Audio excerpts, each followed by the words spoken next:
What if a cyber weapon could destroy physical infrastructure without a single explosion? No missiles, no soldiers, no warning, just code.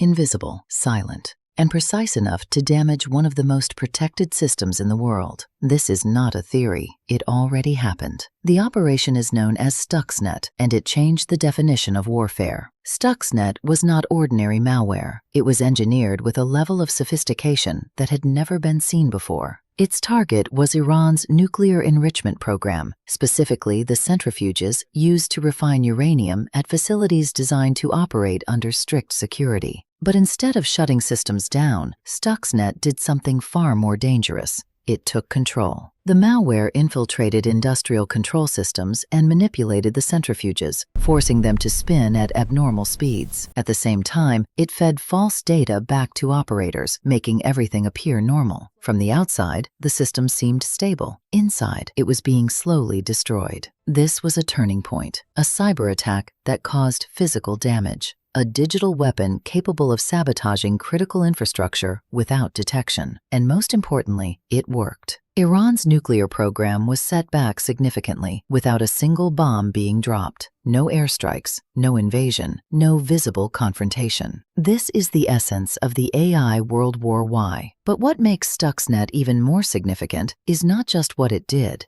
it is what it revealed. Because Stuxnet was not random, it was strategic. Widely believed to be developed through cooperation between the United States and Israel, the operation demonstrated that nation-states were willing to deploy cyber weapons in secrecy. And yet, there was no official confirmation, no direct acknowledgement, only silence. These were not small, isolated incidents. They were real operations that were never fully disclosed to the public, but they did not go unnoticed. Congress investigated, extensive reports were produced, warnings were issued to government officials about what this meant for the future of national security. Because Stuxnet was not just an attack, it was a precedent. It proved that cyber capabilities could be used for destruction, not just espionage. It showed that systems controlling critical infrastructure could be targeted remotely, and once that capability was demonstrated, it could not be contained. Because cyber weapons are different from traditional weapons, they do not remain isolated. They can be studied, reverse-engineered,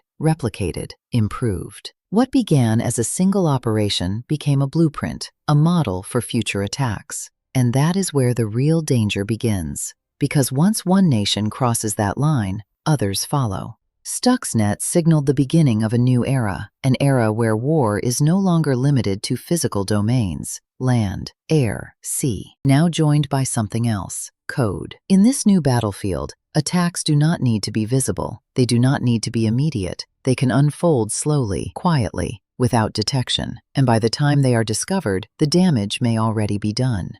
This is why the warnings that followed Stuxnet were so urgent, because they recognized that the same methods used to target nuclear facilities could be used elsewhere: power grids, water systems, transportation networks, financial infrastructure, all connected, all vulnerable, all capable of being manipulated from the inside. This is the reality of the AI World War Y. No clear beginning, no clear attacker, no clear boundary, only systems that suddenly stop working, and no immediate explanation why. Stuxnet was not just a weapon, it was a message that modern warfare had changed, that nations were willing to act in secrecy, to deploy advanced capabilities without acknowledgement, to operate in the shadows while maintaining plausible deniability. No declaration, no accountability, only results. And those results reshaped how governments think about security. Because the most dangerous part of Stuxnet is not what it destroyed, it is what it proved. That the systems we depend on every day can be turned against us, silently, precisely, without warning. And in a world built on interconnected infrastructure, that possibility changes everything. Because the next attack may not target a nuclear facility. It may target something far closer, something more essential. And when it happens, there may be no explosion, no visible sign, only disruption, systems failing, networks collapsing, infrastructure breaking down, until the damage becomes impossible to ignore. Because in the AI war, the most powerful weapon is not the one you can see. It is the one already inside the system, waiting for the moment it is activated. And before you know it, it is already too late.